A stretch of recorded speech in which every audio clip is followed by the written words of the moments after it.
ನೋಡ್ರಿ, ಇವರು ಆರೋಪ ಮಾಡಿ ತಪ್ಪಿಸ್ಕೊಳಕ್ಕೆ, ದೊಡ್ಡವರಾಗಕ್ಕೆ ಅವ್ರು ಫೋನ್ ಮಾಡಿದ್ರು, ಇವ್ರು ಫೋನ್ ಮಾಡಿದ್ರು, ಅವರ ಕರೆ, ಇವರನ್ನ ಖರೀದಿ ಮಾಡಕ್ ಬಂದ್ರು. ಈಗ ಪ್ರಿಯಾಂಕಾ ಖರ್ಗೆ ಅವರು ಪತ್ರ ಬರೆದ್ರಲ್ಲ, ಪತ್ರ ಬರೆದ ಮೇಲೆ ಅವ್ರಿಗೆ ಬೆದರಿಕೆ ಕರೆ ಬಂತಂತೆ. ಯಾರಪ್ಪ ಬೆದರಿಕೆ ಮಾಡಿರೋದು?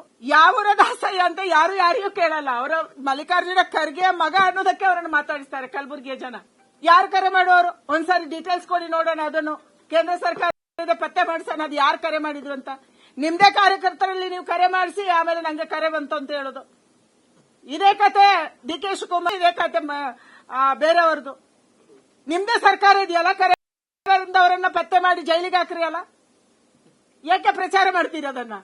ಯಾರು ಕರೆ ಮಾಡಿದ್ರಲ್ಲ ಆ ಕರೆ ಮಾಡಿದವರನ್ನ ಪತ್ತೆ ಮಾಡಿ ಜೈಲಿಗೆ ಹಾಕಿ. ಅವರು ನಮ್ಮ ಭಾರತೀಯ ಜನತಾ ಪಾರ್ಟಿಗೆ ಅವರನ್ನು ಕರ್ಕೊಂಡು ಬಂದು ಡಿಸಿಎಂ ಮಾಡುವಂತ ದರ್ದು ಬಂದಿಲ್ಲ.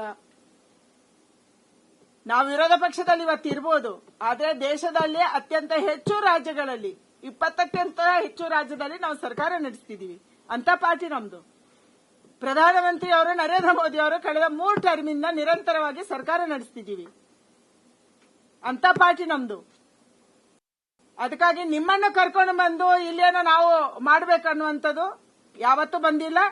ಅವರು ದೊಡ್ಡವರಾಗಕ್ಕೆ, ಅವರಲ್ಲಿ ಇನ್ನೇನೋ ರಾಜಕಾರಣ ಮಾಡಕ್ಕೆ, ಅವರೇನೋ ಕ್ಲೈಮ್ ಮಾಡಕ್ಕೆ ಇವತ್ತು ಭಾರತೀಯ ಜನತಾ ಪಾರ್ಟಿ ಸಂಘದ ಹೆಸರನ್ನ ಯಾರಾದ್ರೂ ದುರುಪಯೋಗ ಮಾಡ್ಕೋಬಹುದು. ನಮ್ಗೇನ್ ದರ್ದು ಬಂದಿದೆಪ್ಪ? ಮಾತಾಡದೆ ಅವ್ರ ಡಿಸಿಎಂ ಇದ್ದಾರೆ, ರಾಜ್ಯದ ಮಂತ್ರಿಗಳಿದ್ದಾರೆ, ಮಾತಾಡ್ತಾರೆ. ಇವರು ನಮ್ಮನ್ನು ವಿರೋಧ ಮಾಡಬಹುದು, ನಮ್ಮ ಎಂಎಲ್ಎಗಳನ್ನು ವಿರೋಧ ಮಾಡಬಹುದು. ಆದ್ರೆ ದೇಶದ ಪ್ರಧಾನಿ ಹೇಳ್ತಾರೆ ನಮ್ಗೆ ಒಬ್ರು ಎಂಪಿ ಇಲ್ಲದ ಸ್ಟೇಟ್ ಅವರನ್ನು ನಾವು ಮಾತಾಡ್ಸೋರಿ. ನಮ್ಮ ಕೇರಳದಲ್ಲಿ ಒಂದೇ ಒಂದು ಎಂಎಲ್ಎ ನಮ್ಮ ಹತ್ರ ದುಡ್ಡು ಕೊಡೋರೆ ರಾಜ್ಯ ಸರ್ಕಾರಕ್ಕೆ. ಯಾಕಂದ್ರೆ ಈ ದೇಶದ ಅಭಿವೃದ್ಧಿ ಆಗಬೇಕು. ನಾವು ಸರ್ಕಾರ ಬರುವಾಗ ಚುನಾವಣೆಗೆ 2 ತಿಂಗಳು 3 ತಿಂಗಳಿದೆ ಚುನಾವಣೆ. ಸರ್ಕಾರ ಬಂದ ಮೇಲೆ ನಾವೆಲ್ಲರ ಸರ್ಕಾರ, ಯಾವುದೋ ಒಂದು ರಾಜ್ಯದ್ದು, ಒಂದು ವ್ಯಕ್ತಿದು, ಒಂದು ಪಕ್ಷದ ಸರ್ಕಾರ ಅಲ್ಲ ನಮ್ದು. ಈ ಚೀಪ್ ಮೆಂಟಾಲಿಟಿ ಇರೋದು ಇವ್ರದ್ದು. ಬಿಜೆಪಿ ಎಂಎಲ್ಎಗಳಿಗೆ ದುಡ್ಡು ಕೊಡಬೇಡಿ, ಕಾಂಗ್ರೆಸ್ ಅವರಿಗೆ ಅದೇ ಹೆಚ್ಚು ದುಡ್ಡು ಕೊಡಿ. ಬಿಜೆಪಿ ಎಂಎಲ್ಎ ಅವರು ಎಂಪಿಗಳು ಮೀಟಿಂಗ್ ಕರೆದ್ರೆ ಅಧಿಕಾರಿಗಳು ಹೋಗಬೇಡಿ, ಇದೊಂದು ಸೂಚನೆ. ಕರ್ನಾಟಕದಲ್ಲಿ ಇಂಥ ತಾಲಿಬಾನ್ ಇದೆ. ಯಾರಾದ್ರೂ ಎಂಪಿಗಳು ಮೀಟಿಂಗ್ ಕರೆದ್ರೆ ನೀವು ಯಾರು ಹೋಗಬೇಡಿ.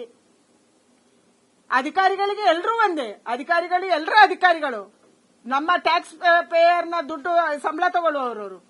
ಆದ್ರೆ ಕಾಂಗ್ರೆಸ್ನ ಇಲ್ಲಿಯ ಉಪಮುಖ್ಯಮಂತ್ರಿ ಹೇಳ್ತಾರೆ ನೀವು ಯಾರು ಹೋಗ್ಬೇಡ್ರಿ.